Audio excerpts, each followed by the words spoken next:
میں نے جب عمران خان سے چند ملاقاتیں ہوئیں خان صاحب سے، تو ان کو بھی وہ سمجھ رہے تھے کہ شاید، یا ان کے دوست سمجھ رہے تھے کہ میں شیعہ مسئلے ان کے سامنے، شیعہ قوم کے مسئلے ان کے سامنے رکھوں گا۔ تو میں نے ان سے کہا جی شیعہ قوم کے کوئی مسئلے نہیں ہیں، پاکستان کو سیدھا کر دیجئے، سب کے مسئلے حل ہو جائیں گے۔ صلوات پڑھے ذرا محمد و آل محمد۔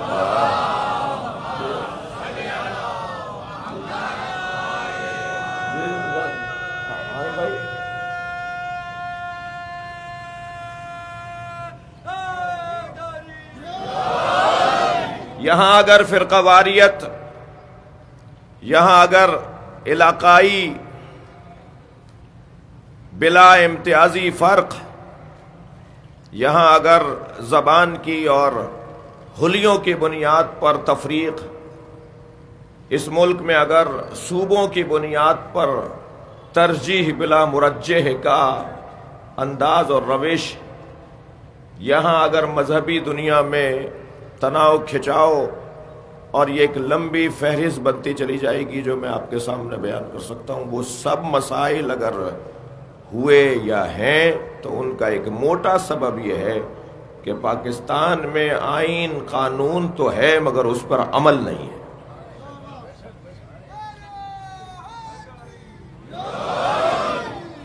میں اس لیے نہیں کہ پانی سے شہر بھرا ہوا ہے تو میں کچھ آپ سے کہوں، ایسا نہیں ہوتا تب بھی یہ کہتا۔ عزیزان گرامی، ہمیں یہ پنجابی ہے، یہ پختون ہے، یہ سندھی ہے، یہ بلوچی ہے، اللہ نے ہمیں قبیلوں میں تقسیم کیا تھا لِتَعَارَفُوا، سورہ مبارکہ حجرات۔ وَجَعَلْنَاكُمْ شُعُوبًا وَقَبَائِلَ، ہم نے تمہیں خاندانوں میں اور قبیلوں میں تقسیم اس لیے کیا لِتَعَارَفُوا، تاکہ تم پہچانے جا سکو۔ اللہ نے ہمیں قبیلوں میں شناخت کے لیے تقسیم کیا تھا، فضیلتیں عطا نہیں کی تھی۔ جی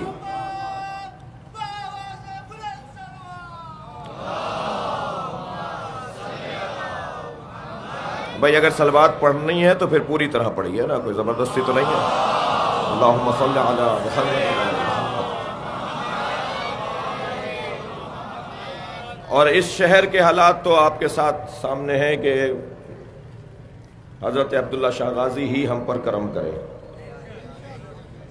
اور قائد اعظم محمد علی جناح کی روح، ان کی قبر تک میری آواز جا رہی ہوگی۔ دعا کریں گے پروردگار عالم کی بارگاہ میں، ایام دعاؤں کے ہیں، ایام توسل کے ہیں، ایام اپنے اللہ سے قرب بڑھانے کے ہیں، ایام تاریخ بشریت کے بہت بڑی قربانی دینے والی شخصیت کی یاد میں ہیں۔ اس وقت خاص کرم ہے اللہ کا ہمارے اوپر، ایک جذبہ کی یاد کی وجہ سے ہمیں اللہ نے عطا کیا ہے۔ دعا کریں گے اس منبر سے، اس مجمع میں میری عقیدے اور میرے خیال کے مطابق جتنے بھی لوگ یہاں بیٹھے ہیں سب اللہ کے ہاں اپنا مقام رکھتے ہیں، مگر کیا معلوم کس کا کتنا اللہ سے تعلق گہرا ہو۔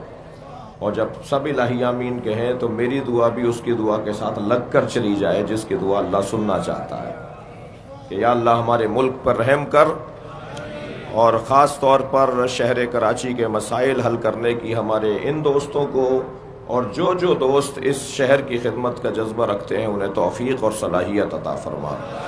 دعا کی قبولیت کے لیے بلند تر صلوات پڑھیں گے۔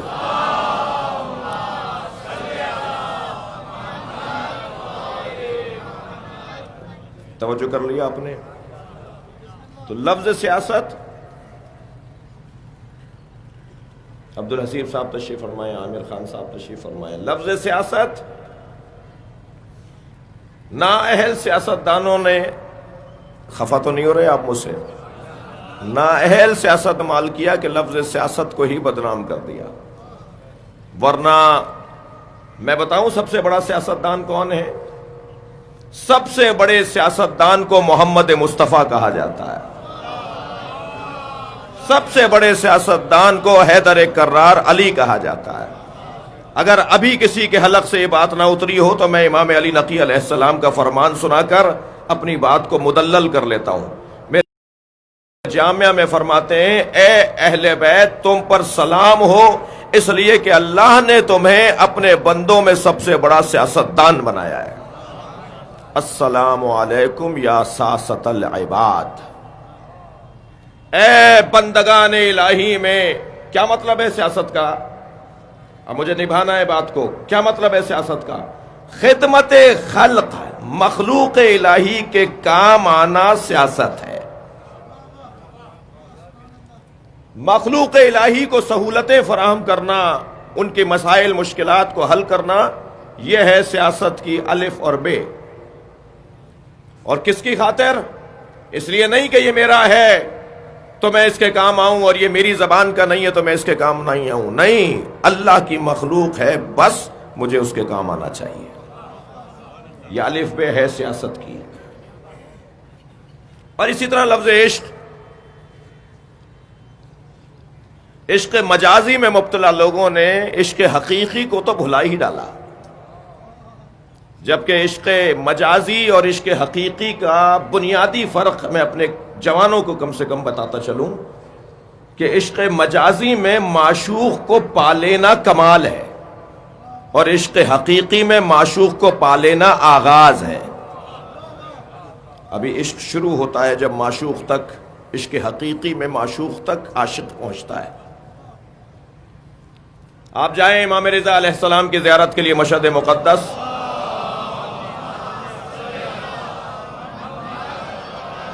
وہاں ہر مسجد گوہر شاد، بہت بڑی مسجد بنی ہوئی ہے اور صدیوں پرانی مسجد ہے۔ یہ خانم گوہر شاد نے بنوائی تھی تیمور لنگ کی زوجہ نے۔ تیمور لنگ کا آپ کو پتا ہے کہ بر صغیر میں پہلا بادشاہ ہے جس نے تعزیہ داری شروع کی، جس نے تعزیہ بنوانا شروع کیا، ہندوؤں کو، مسلموں کو، غیر مسلموں کو وظیفے دیے۔ اور بر صغیر میں آج آپ دیکھیے، میں جے پور گیا، میرا وطن میرے بڑوں کا وطن راجستھان ہے، تو جے پور کی کربلا کوئی 30 ایکڑ پر مشتمل جے پور کی کربلا ہے، اور اس میں 2000 تعزیے رکھے جاتے ہیں، جن میں سے 2 سنیوں کے ہیں، 1 شیعوں کا ہے، باقی سب ہندوؤں کے ہیں۔ روز عاشور جو اب 3 دن بعد روز عاشور آئے گا، وہاں اتنی بڑی تعداد میں تعزیہ رکھا جاتا ہے، اتنی بڑی تعداد میں تعزیے رکھے جاتے ہیں۔ تو یہ جو امام حسین کی عزاداری اور یہ جو ذکر کربلا ہے، یہ جو کربلا والوں کی صلوات پڑھ لے ذرا محمد و آل۔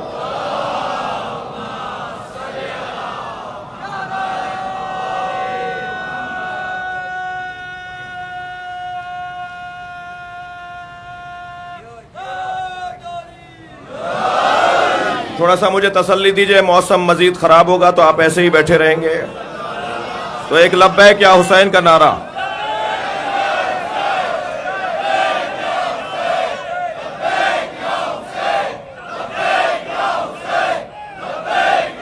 بلند تر صلوات پڑھیں گے محمد و آل محمد پر۔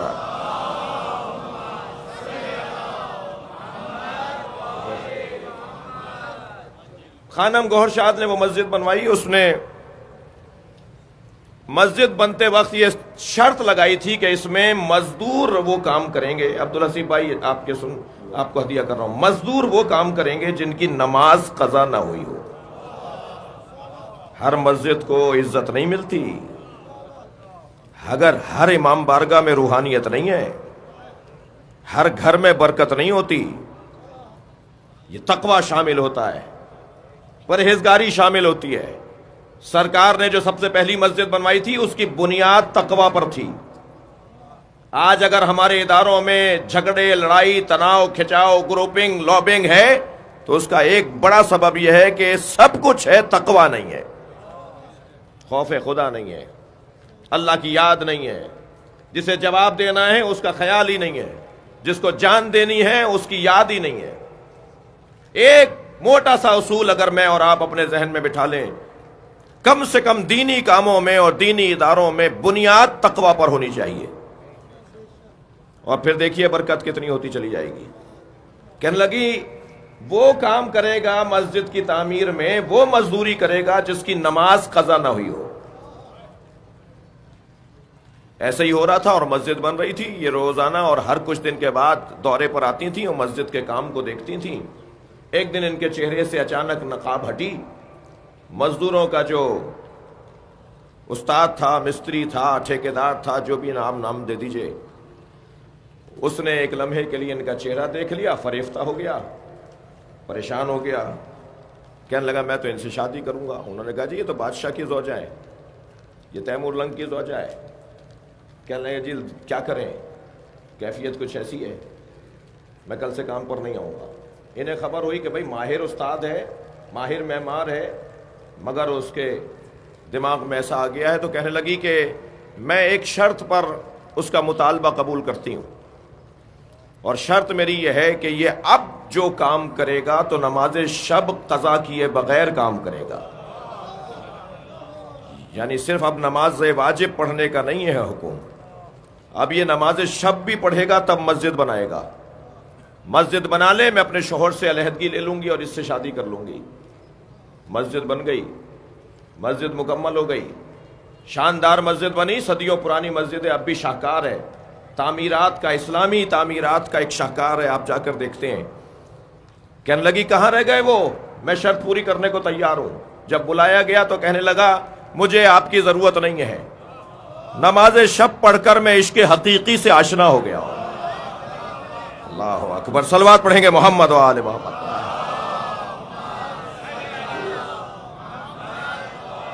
تو یہ جو عشق ہے نا، یہ عشق، یہ چیز ہی کچھ اور ہے. پورا کلام قرآن مجید ایک عاشق اور معشوق کی گفتگو کو کہتے ہیں. جملہ ہدیہ کروں گا، ولائی سماعتیں رکھنے والے اور محبت مصطفیٰ کا شکار لوگ بیٹھے ہیں. عاشق اور معشوق کی گفتگو ہے قرآن. اب یہ طے کیسے کروں کون عاشق ہے اور کون معشوق ہے؟ تو میں ایک جملے میں اپنے مافِ ضمیر کا، اپنے مدعا کو ایک جملے میں بیان کرنے کی کوشش کروں گا. جب یہ احمد ہوتے ہیں تو عاشق ہوتے ہیں، جب محمد ہوتے ہیں تو معشوق ہوتے ہیں. لہذا جس کی اللہ تعریف کرے اسے محمد کہا جاتا ہے، اور جو اللہ کی تعریف کرے اسے حامد کہا جاتا ہے. جی ارشاد حضرت اہدیت ہو رہا ہے، فمن حاجک فیہ من بعد ما جاءک من العلم. اے میرے حبیب، جو علم آ جانے کے بعد کٹ حجتی کریں، بحث مباحثہ کریں، تکرار کریں، ضدیت کریں، ان سے کہہ دو کہ اگر تم دلیل نہیں رکھتے ہو تو پھر ہم مباہلہ کریں گے. اور مباہلہ ایسے ہوگا کہ فَقُلْ تَعَلُوا نَدْعُ أَبْنَاءَنَا وَأَبْنَاءَكُمْ. مباہلے میں لے آؤ، لے آئیں ہم اپنے بیٹوں کو اور تم اپنے بیٹوں کو، ہم اپنی بیٹیوں کو اور تم اپنی بیٹیوں کو، ہم اپنے جیسوں کو اور تم اپنے جیسوں کو. ثم نبتہل، اور اس کے بعد ہم مباہلہ کریں. فنجعل لعنت اللہ علی الکاذبین، اور جھوٹوں پر اللہ کی لعنت کریں. لعنت ہوگی اللہ کی، بھیجیں گے یہ. جیسے درود و سلام اور رحمتیں ہوتی ہیں اللہ کی، آتی ان کے ذریعے ہیں. یہی واسطہ فیض پروردگار ہے. لعنت اللہ کی ہوگی، ہم ان پر بھیجیں گے جو جھوٹے ہوں گے. اور سرکار دو جہاں دوسرے دن اپنے ساتھ جس انجمن کو لے کر چلے، یہ واحد آیت ہے جس پر سنی شیعہ کا سب کا اتفاق ہے کہ عظمت پنجتن میں اس سے بڑی آیت ہی نہیں ہے. سرکار نے امام حسین کو گود میں لیا، امام حسن کو انگلی پکڑائی، سیدہ زہرا کو اپنے پیچھے رکھا، ان کے پیچھے مولا کائنات چل رہے تھے. یہ پنجتن کا قافلہ تھا جو پورے اسلام کی نمائندگی کر رہا تھا. صادقوں کا نہیں، صدیقوں کا قافلہ تھا. اور پھر ان صدیقوں نے میدان مباہلہ میں پہنچ کر اللہ کی بارگاہ میں حاجت رکھنی تھی، مگر عیسائی سمجھدار نکلے، مسیحی سمجھدار نکلے، اور انہوں نے مباہلہ نہیں کیا، لعنت لینے کے لیے تیار نہیں ہوئے. اللہ مسلمانوں کو بھی سمجھداری عطا فرمائے. صلوات پڑھے ذرا محمد و آل محمد پر.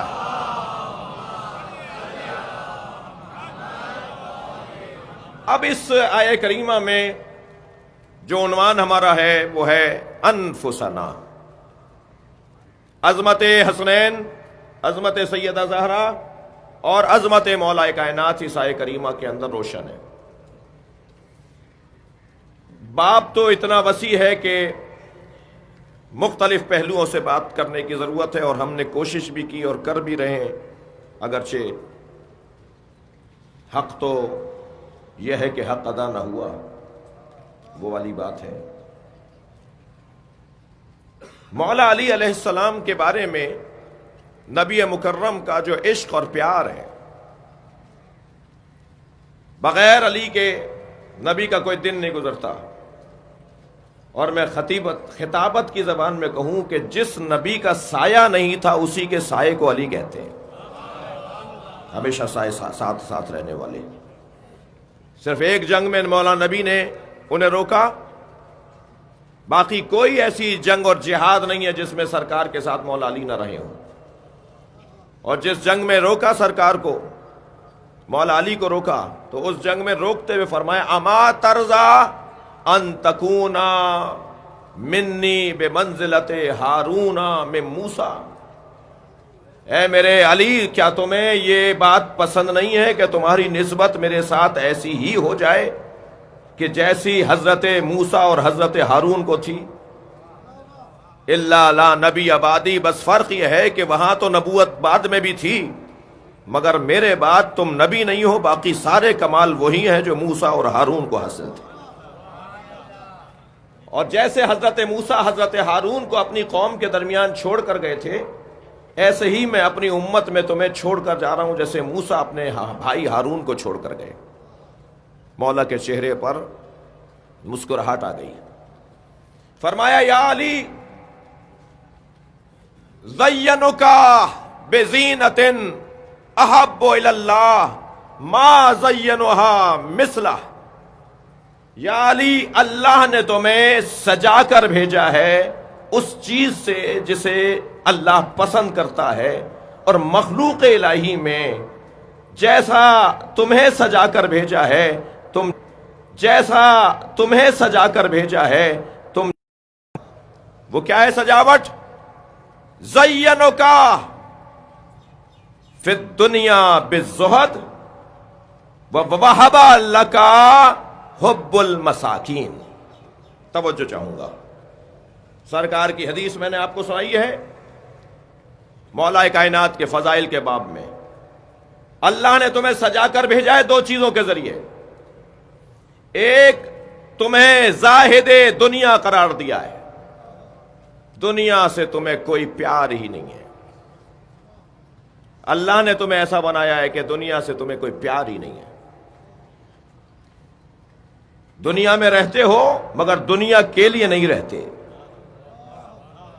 کپڑے استعمال کرتے ہو مگر کپڑے تمہارے لیے پیروں کی زنجیر نہیں ہے، سواری استعمال کرتے ہو مگر سواری تمہاری مجبوری نہیں ہے، کھانا کھاتے ہو مگر کھانے کے لیے جیتے نہیں ہو۔ یا علی اللہ نے تمہیں سجا کر بھیجا ہے اس دنیا میں، دنیا سے زہد کے ذریعے۔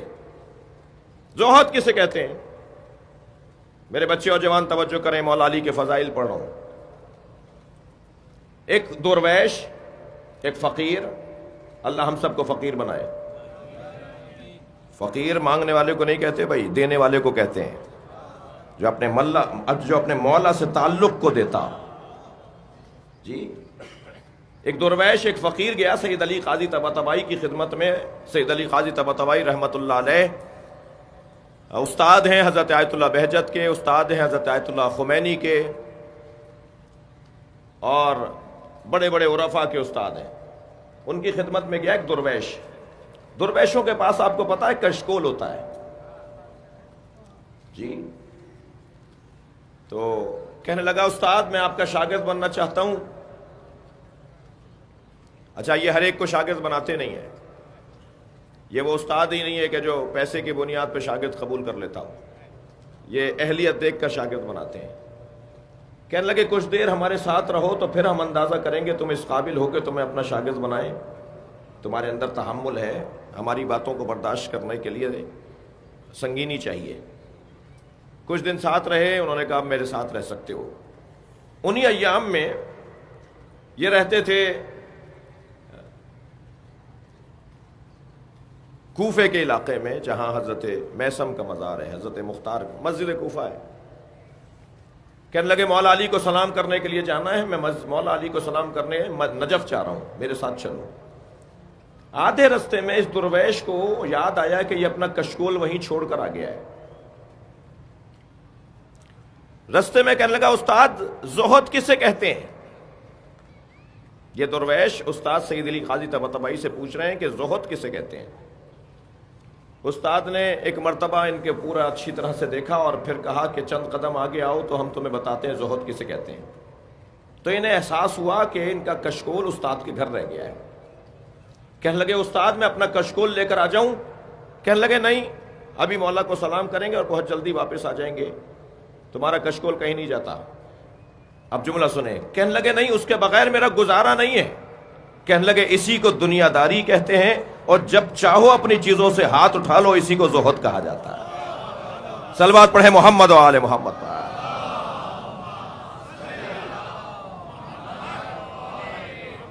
نبی فرمانے یا علی، اللہ نے تمہیں دنیا کا زاہد بنا کر اور سجا کر بھیجا ہے، اور دوسری صفت تمہارے اندر اللہ نے یہ رکھی ہے کہ تمہیں وَوَهَبَ لَكَ حُبُّ الْمَسَاكِينَ، اللہ نے تمہیں مسکینوں سے محبت کرنے والا بنایا ہے۔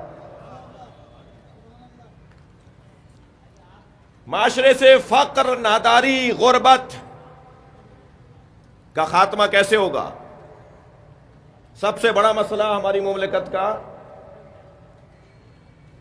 یا یوں کہہ لیجئے کہ آپ بھائی قرضے لینے والی کو لوگ ہیں نا، آپ بھیک مانگنے والے لوگ ہیں نا۔ جب آپ قرضہ لے کر ملک چلائیں گے، جب آپ، میں نام نہیں لیتا کس کس سے آپ نے قرضے لیے ہوئے ہیں، تو پھر آپ ان سے بات کیسے کر سکیں گے اپنے حقوق کے لیے؟ آپ تو ہر بات دبے دبے رہیں گے۔ میں نے آپ سے 1,00,000 روپیہ قرضہ لیا اور وقت پہ لوٹا بھی دیا، تب بھی ساری زندگی میں آپ کے آگے سر نہیں اٹھا پاتا، آنکھیں نہیں ملا پاتا، جبکہ میں نے قرضہ لوٹا دیا آپ کو۔ جو قرضے لے لے کے معافیاں مانگتے ہوں، جو قرضے لے لے کے کھا جاتے ہوں، ان میں جرأت ہو سکتی ہے کہ کسی سے بات کریں؟ جی، بڑے بڑے آپ کے حقوق پامال کر دیے جائیں، اور آپ سے عالم اسلام کو توقع ہو کہ آپ فلسطین کے لیے آواز اٹھائیں گے، آپ سے توقع ہو کہ آپ کشمیر کے لیے آواز اٹھائیں گے۔ آپ ہیں کون جو آواز اٹھائیں؟ آپ کی آواز کہاں ہے جو آپ اٹھائیں گے؟ اور اگر بیچارہ وزیر اعظم کہیں تقریر کر بھی دے، آواز بلند کر بھی دے، تو پھر کیا ہوتا ہے وہ آپ کے سامنے ہے۔ صلوات پڑھ لیں محمد و آل محمد پر۔ بہت برا حال ہے۔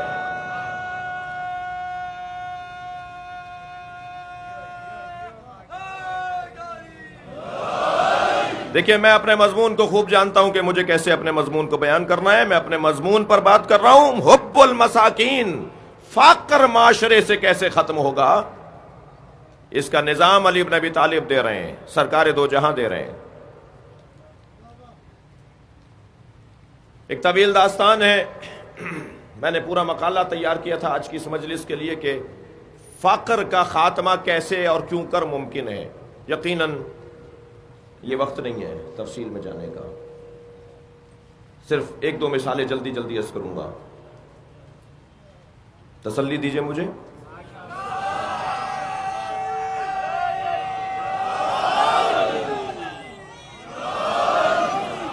ایک جانب میں سوچ رہا ہوں کہ شدید بارش ہے، دوسری جانب آپ کا حب حسین مجھے آمادہ کر رہا ہے۔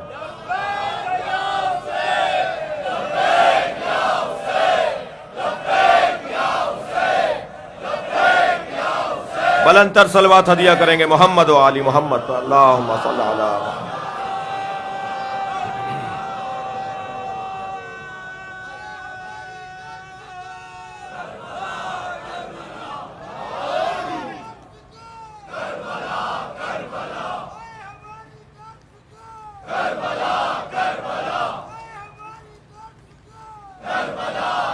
صلوات ہدیہ کریں گے محمد و آل محمد پر۔ بہت شکریہ، بہت شکریہ۔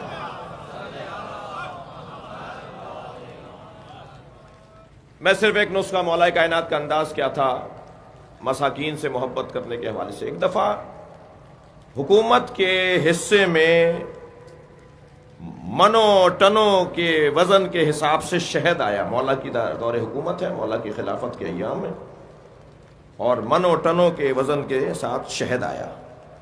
حضرت نے ایک تو ہر شہر میں اور پھر ہر محلے میں، شاید یہ بلدیاتی نظام کی طرف بھی مولا علی کی رہنمائی ہو، حضرت نے ہر شہر میں پھر ہر محلے میں عریف کہتے ہیں علی، کسی کے وہ نمائندے کہ جنہیں عوام نہ سمجھتی ہو کہ یہ نمائندے کس کے ہیں۔ عربی زبان میں عریف، عین رے یہ فے، سرور بھائی پریشان نہیں ہو، لوگ آمادہ ہیں تو میں مجلس تو پڑھوں گا۔ عریف اسے کہتے ہیں کہ جو مثال کے طور پر آپ کا عریف وہ ہے کہ جسے آپ جانتے ہیں کہ میرا نمائندہ فلاں محلے میں رہتا ہے اور محلے والوں کو نہیں پتا کہ یہ کس کے لیے کس کا نمائندہ ہے۔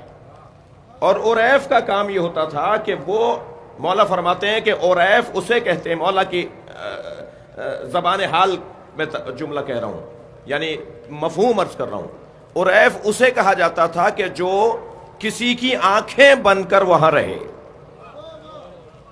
حضرت نے فرمایا میں اپنے نظام میں عریف قرار دوں گا تاکہ وہ لوگ میری آنکھیں بن کر وہاں رہیں، میں ان کے ذریعے سے دیکھوں کہ اس محلے میں کیا ہو رہا ہے، یعنی بالکل گلی کوچے تک پہنچا دیا اپنے آپ کو، تاکہ ایک ایک محلے تک اور ایک ایک گلی تک اور ایک ایک گھر سے میرے پاس پیغام پہنچے اور میں ان کے مسئلوں کو حل، جب مجھے مسئلہ ہی نہیں پتا ہوگا تو حل کیا کروں گا۔ تو حضرت نے عریف قرار دیے ہوئے تھے۔ حضرت نے فرمایا مجھے پوری ایک ریکارڈ چاہیے، میں اپنے الفاظ میں کہہ رہا ہوں کہ یہ شہد ہمیں تقسیم کرنا ہے مختلف محلوں میں، اور اس بنیاد پر شہد تقسیم ہوا۔ مثلا شہد کی ایک مثال آئی ہے تو وہ میں عرض کر رہا ہوں۔ اور پھر جب اس طرح کا بیت المال تقسیم ہوتا تھا، لوگوں کے درمیان حکومتی مال تقسیم ہوتا تھا، تو مولائے کائنات اس مجمع میں جا کے کھڑے ہو جاتے تھے، ان صفوں میں جا کے کھڑے ہو جاتے تھے جو لینے آئے ہوئے ہوتے تھے، اور بانٹ کون رہا ہوتا تھا؟ مولا ہی کا نمائندہ بانٹ رہا ہوتا تھا، اور مولا وہاں کھڑے ہوتے تھے۔ کیا خوب کہا ہے کسی بزرگ نے کہ اس کے دو سبب تھے، ایک تو یہ کہ مانگنے والے کو عیب محسوس نہ ہو کہ جب علی ہی ہمارے درمیان کھڑے ہیں، اور دوسرے دینے والے کو احساس رہے کہ تم کسی کی امانت دے رہے ہو، مالک نہیں ہو، تمہارے پاس بھی کسی کا مال ہے، اور دیتے وقت خبردار اس انداز سے نہیں دو دھکے دے رہے ہیں، بے ادبی کر رہے ہیں، بدتمیزی کر رہے ہیں، توہین کر رہے ہیں، خیال رہے کہ ان کی توہین نہ کرنا جن کے درمیان علی کھڑے ہیں۔ لہذا میرے مولا کے جو عمال ہوا کرتے تھے، ذمہ دار ہوا کرتے تھے، وہ اس بات کا خوف بھی رکھتے تھے کہ ان کے درمیان علی موجود ہیں۔ مثالیں بہت ہیں۔ غربت کے خاتمے کے حوالے سے مولا علی نے کیا نظام دیا ہے، معاشرے سے غربت کیسے ختم ہوگی؟ کم سے کم انتہائی مختصر کریں تو 1 گھنٹے کی گفتگو درکار ہے، میں خلاصہ کر رہا ہوں۔ علی ہر ہفتے اس مختلف محلوں میں تقسیم کیا تھا مولا نے، مختلف محلوں میں ہر ہفتے کسی ایک محلے میں جا کر وہاں کے فقیروں کے ساتھ بیٹھ کر کھانا کھاتے تھے، اور اپنا کھانا، اپنی روٹی اپنے رومال میں باندھ کر لے کر جاتے تھے۔ جب ان کے ساتھ بیٹھ کر کھانا کھاتے تھے، اگر ان میں سے کوئی پیشکش کرتا تھا مولا میری یہ روٹی بھی دیکھ لیجئے، میرا یہ کھانا بھی چکھ لیجئے، تو مولا فرماتے تھے کہ صدقہ مجھ پر حرام ہے، میں تمہارے ساتھ بیٹھ اس لیے رہا ہوں تاکہ میں تمہیں اپنے ساتھ محسوس کروں، تم اور میں علیحدہ نہیں ہے۔ جب مولا کی شہادت ہوئی، باب فضائل میں یہ بات کر رہا ہوں، اور امام حسن و حسین اپنے بابا کی تدفین کے بعد لوٹ رہے تھے، تو ایک خرابے سے کرراہنے کی آواز آ رہی تھی، اور یہ کیسے ممکن ہے علی کے بچے کسی کو کرراہتے ہوئے دیکھیں، سنیں اور گزر جائیں؟ اس ٹوٹے ہوئے گھر میں، اس گری ہوئی جھگی میں امام حسن نے آواز لگائی، بھائی کوئی حاجت ہے؟ تو اس نے روتے ہوئے کہا کہ مجھے تمہاری حاجت ہے، میں تنہا اور مسکین ہوں۔ امام آگے بڑھے، اس سے پوچھا تم کیا چاہتے ہو؟ کہا 3 دن سے میں نے دوا نہیں کھائی ہے، اور کھانا بھی میں نے کوئی کھلا گیا ہے تو کھا لیا ہے، مگر میری حاجت نہ کھانا ہے نہ دوا ہے، میری حاجت تو میرا مونس ہے جو 3 دن سے نہیں آیا۔ کہا کیا مطلب؟ کہ روزانہ میرا مونس دن میں ایک مرتبہ ضرور میرے پاس آ کر بیٹھتا تھا اور مجھ سے بات کرتا تھا، دلجوئی کرتا تھا۔ میرے مولا حسن نے فرمایا اس کا نام کیا تھا؟ کہنے لگا میں تو نابینا ہوں۔ میں نے تو اس کا جب بھی نام پوچھا تو اس نے مجھ سے کہا مسکین جالسا مسکینا، ایک مسکین ہے جو مسکین کے ساتھ بیٹھا ہے۔ مولا نے فرمایا اس کا خاندان کوئی حسب و نسب؟ کہا جب میں نے اس کے خاندان کا پتہ کیا تو اس نے ہمیشہ ایک ہی جواب دیا، فقیر جالسا فقیرا، ایک فقیر ہے جو فقیر کے ساتھ بیٹھا ہے۔ مولا نے فرمایا کوئی علامت، کوئی نشانی؟ کہنے لگا اس کا لہجہ تیرے لہجے سے بہت ملتا ہے۔ امام کی آنکھوں میں آنسو آ گئے، فرمایا میرے بابا علی کو ڈھونڈ رہا ہے۔ سن، میرے بابا کی شہادت ہو گئی، ہم اپنے بابا علی کو دفنا کر واپس آ رہے ہیں۔ کہنے لگا مجھے اس کی قبر پہ لے جاؤ، مجھے نہیں پتا تھا وہ امیر المومنین ہے، مجھے نہیں پتا تھا کہ وہ امام المتقین ہیں، میں ان کی قبر پہ جا کے ان سے معافی مانگوں کہ میں انہیں کام بھی بولتا تھا، میں ان سے اپنی حاجتیں بھی کہتا تھا۔ یہ واقعات صرف ممبر سے بیان کرنے کے نہیں ہیں، پریکٹس، عمل کرنے کے واقعات ہیں۔ اللہ ہمیں فقیروں اور مسکینوں کا خیال رکھنے کی توفیق عطا فرمائے۔ کربلا کے میدان میں حسین نے وہ لاشا بھی اٹھایا جو ایک غلام کا لاشا تھا۔ جب بڑھ کر کہا نا حضرت زہیر یقین نے کہ یہ حبشی غلام ہے، یہ میرا غلام ہے، اسے آپ مجھے اٹھانے دیں، فرمایا یہ میری محبت میں مارا گیا ہے۔ حضرت جون جیسے حبشی غلام نے جب آ کر مولا سے اجازت مانگی، جو امام سجاد کے غلام تھے، کہ مولا مجھے شہادت کا موقع دے دیجئے، تو امام نے انہیں لوٹا دیا۔ دوسری دفعہ آ کر کہنے لگے مولا میرا رنگ کالا ہے اور میرے بدن سے بدبو آتی ہے، کہاں فرزند زہرا کا چہرہ چمکتا ہوا اور کہاں مجھ جیسا غلام۔ امام نے لپٹا کر بہت دیر گریہ کیا کہ تم نے ایسا سوچا کیوں؟ اور پھر جب جون کے لاشے پر پہنچے، جب وہ شہید ہوئے، تو امام نے فرمایا یا اللہ اس کے بدن میں وہ خوشبو عطا فرما جو شہدائے کربلا میں کسی کے بدن میں نہ ہو۔ لہٰذا جب امام زین العابدین نے شہداء کے لاشے دفنائے تو لاشا پکار کر بتا رہا تھا یہ جون کا لاشا ہے، یعنی ایسی مشک و عنبر سے بہتر خوشبو اس لاشے سے آ رہی تھی۔ اور جب لاشا دفنانے لگے تو فرمانے لگے اسے میرے بابا حسین نے دعا دی تھی کہ اس کے لاشے سے خوشبو آئے گی۔ یہ فقیروں اور مسکینوں کے ساتھ اہل بیت کا دستور آپ نے دیکھا۔ آج 7 محرم ہے، بر صغیر پاک و ہند کی ازائی روایات کے مطابق آج ہم ایک یتیم کو یاد کرتے ہیں۔ یتیم بھی امام حسن کا یتیم، حضرت قاسم کی شہادت کا بیان ہے۔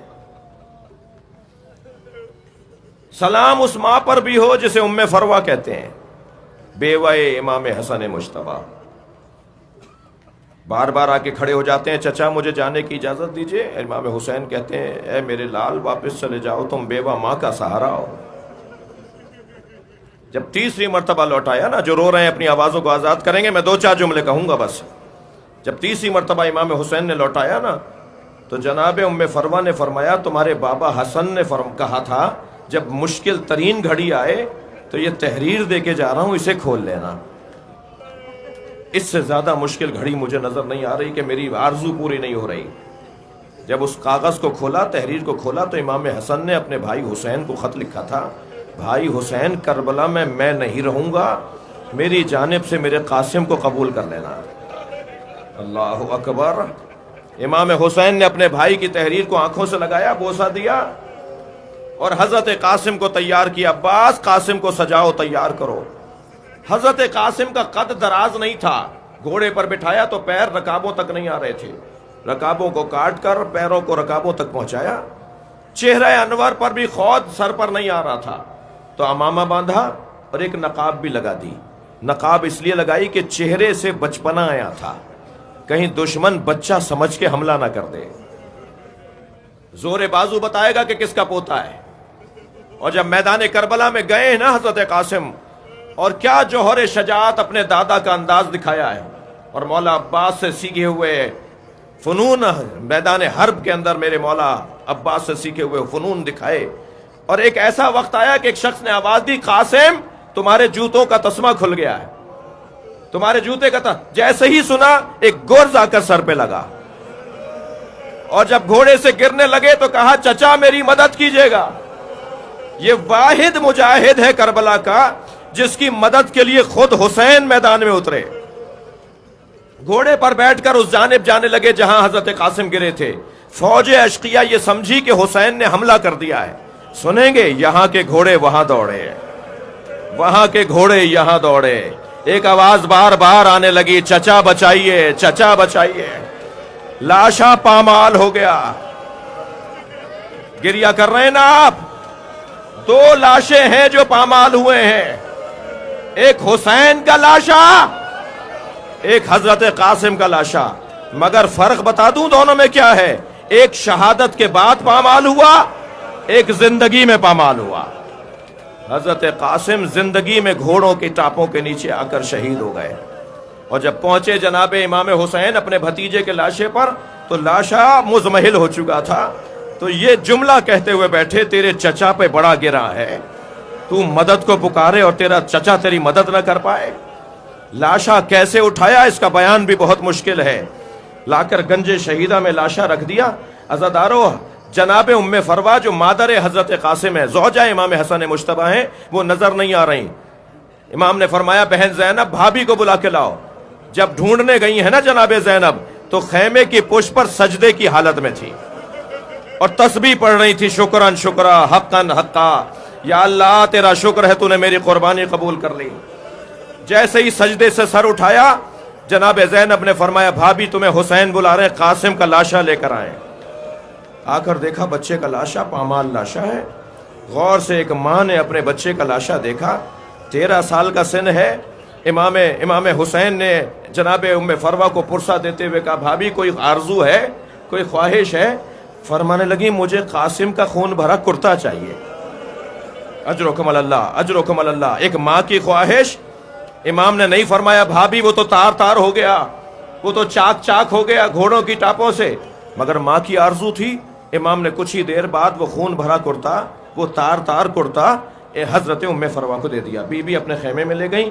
عصر عاشور خیمے لٹے, تبرکات لوٹے گئے. اور پھر یہ قافلہ 11 محرم کو کوفہ گیا, شام میں اسیر رہا. اسیری سے رہائی کے موقع پر تبرکات واپس آئے, گٹھڑیاں لالا کے رکھی گئیں, چادریں واپس آئیں, زیورات واپس آئے. جناب زینب نے مطالبہ کیا تھا ہماری چیزیں واپس کی جائیں, ہمارے تبرکات واپس کیے جائیں. جب سب کی چیزیں واپس آ گئیں تو ہر بی بی نے اپنی اپنی گٹھڑی اٹھائی ہوئی تھی. حضرت ام فروا نے بھی اپنی گٹھڑی سینے سے لگائی ہوئی تھی. یہ قافلہ مدینے پہنچا. جب مدینہ قافلہ پہنچا نا تو بی بی فرمان لگی میرا اونٹ جنت البقیع لے جاؤ. بس آخری جملہ, بی بی کا اونٹ جنت البقیع لے گئے. قبر امام حسن کے برابر میں بیٹھ گئیں, گٹھڑی کھولی, خون بھرا کرتا نکالا, امام حسن کی قبر پر پھیلا دیا. اے میرے والی تمہارے بچے نے وفاداری کا حق ادا کر مجھے سرخرو کر دیا. فاطمہ زہرا کے سامنے مجھے سرخرو. اللہ لعنت اللہ علی قوم الظالمین. یا اللہ ان آوازوں پر رحمت نازل فرما, رونے والوں کی توفیقات میں اضافہ فرما. موسم یا اللہ کیسا ہی ہو ہمیں عزاداری میں شرکت کی توفیق عطا فرما. امام زمانہ کے ظہور میں تعجیل فرما. ربنا آتنا فی الدنیا حسنۃ وفی الآخرۃ حسنۃ وقنا عذاب النار.